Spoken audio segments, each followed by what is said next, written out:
ఆంధ్రప్రదేశ్ రాష్ట్రంలో దళితులపై దాడులు పెరుగుతున్నాయని, వాటిని అరికట్టి దళితులకు రక్షణ కల్పించేందుకు రాష్ట్ర ప్రభుత్వం చిత్తశుద్ధితో కృషి చేయడం లేదని Republican party of India Andhra Pradesh అధ్యక్షుడు డాక్టర్ ఉప్పులెట్టి దేవి ప్రసాద్ విమర్శించారు. ఎంతో అనుభవం కలిగిన ముఖ్యమంత్రి నారా చంద్రబాబు నాయుడు నాయకత్వంలో ఇలాంటి దాడులు జరగడం బాధాకరంగా ఉందని ఆవేదన వ్యక్తం చేశారు.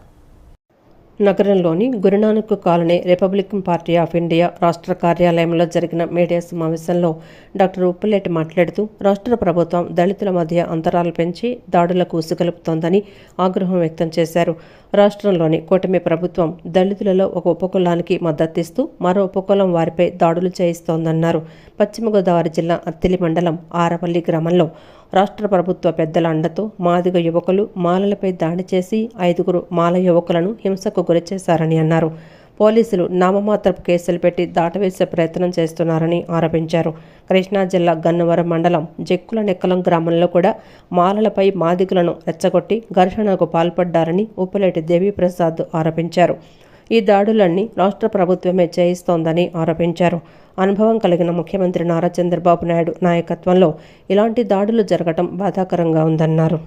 అలాగే గుంటూరు జిల్లా తెనాలిలో 2 దళిత యువకులు, ఒక మైనార్టీ యువకుడిని పోలీసులు పబ్లిక్గా రోడ్డుపైనే కొట్టడం సహించరాని విషయమన్నారు.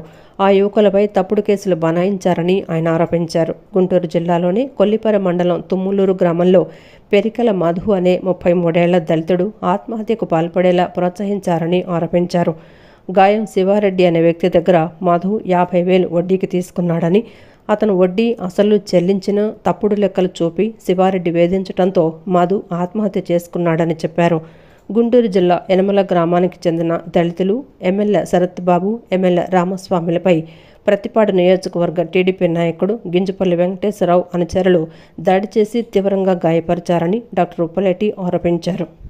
ముఖ్యమంత్రి సొంత నియోజకవర్గం కుప్పంలో ఒక దళిత మహిళను చెట్టుకు కట్టేసి కొట్టిన సంగతి కూడా ఆయన గుర్తు చేస్తూ దళితులపై దాడులు పెరుగుతున్నాయని ఆరోపించారు. ముఖ్యమంత్రి సొంత నియోజకవర్గంలోని దళితులకు రక్షణ లేదంటే పరిస్థితి ఎలా ఉందో ఊహించవచ్చన్నారు. ఆర్పీఐ విభాగాల్లో వివిధ స్థాయిల్లో పలువురు వ్యక్తులను నియమిస్తూ డాక్టర్ దేవి ప్రసాద్ ప్రకటన చేశారు. ఆర్పీఐ రాష్ట్ర ఉపాధ్యక్షులుగా జి రామారావు, బండి కనకవర ప్రసాద్, రాష్ట్ర ప్రధాన కార్యదర్శిగా రామాంజనేయులు, కార్యనిర్వాహక కార్యదర్శులుగా కుకట్లపల్లి ప్రసాద్ మరియు పిల్లి రాజులను నియమించారు. కనకవల్లి వినయ్ బాబును గుంటూరు జిల్లా ఆర్పీఐ కోఆర్డినేటర్గా, ప్రదీప్ బొనిగలను గుంటూరు జిల్లా అధ్యక్షునిగా, నల్లపు నీలాంబరాన్ని గుంటూరు నగర శాఖ అధ్యక్షునిగా, కళామహార్ను రాష్ట్ర విద్యార్థి విభాగం అధ్యక్షునిగా, అరుణ్ కుమార్ను సోషల్ మీడియా విభాగం అధ్యక్షునిగా నియమిస్తూ ఉత్తర్వులు జారీ చేశారు. చింతపల్లి నాగరాజును కృష్ణా జిల్లా యువజన విభాగం అధ్యక్షునిగా నియమించారు. గుంటూరుకు చెందిన జమ్మి సాల్మన్ను తాడికొండ నియోజకవర్గ ఇన్ఛార్జిగా నియమించుతూ డాక్టర్ ఉప్పులెట్టి ప్రసాద్ ఉత్తర్వులు జారీ చేశారు. బహిరంగ ప్రదేశాల్లో టార్చర్ చేశారు. కస్టోడియల్ టార్చర్ చేసే అధికారం ప్రభుత్వానికి ఎవరిచ్చారు? పోలీసులకు ఎవరిచ్చారు? మీ పోలీసులను నియంత్రించడంలో మీరు ప్రభుత్వం పూర్తిగా విఫలమైందని చెప్పి సందర్భంగా ఆర్పీఐ విమర్శిస్తుంది. కాబట్టి మీరు ఒక తాడి చెట్టు కింద కూర్చొని మేమేమీ చేయట్లేదని అంటే కుదరదు. అందరూ చూస్తున్నారు, ఏం చేస్తున్నారో చూస్తున్నారు. ప్రజల మీద ఏ రకంగా మరి ప్రాథమిక హక్కుల ఉల్లంఘన, మానవ హక్కుల ఉల్లంఘన, మరి అలాగే వాళ్ళ యొక్క రక్షణ అనేటువంటిది లేకుండా చేసి మరి వీరు చేస్తున్నటువంటి ప్రభుత్వ పరిపాలన చాలా దారుణంగా ఉందని ఈ సందర్భంగా తెలియజేస్తారు.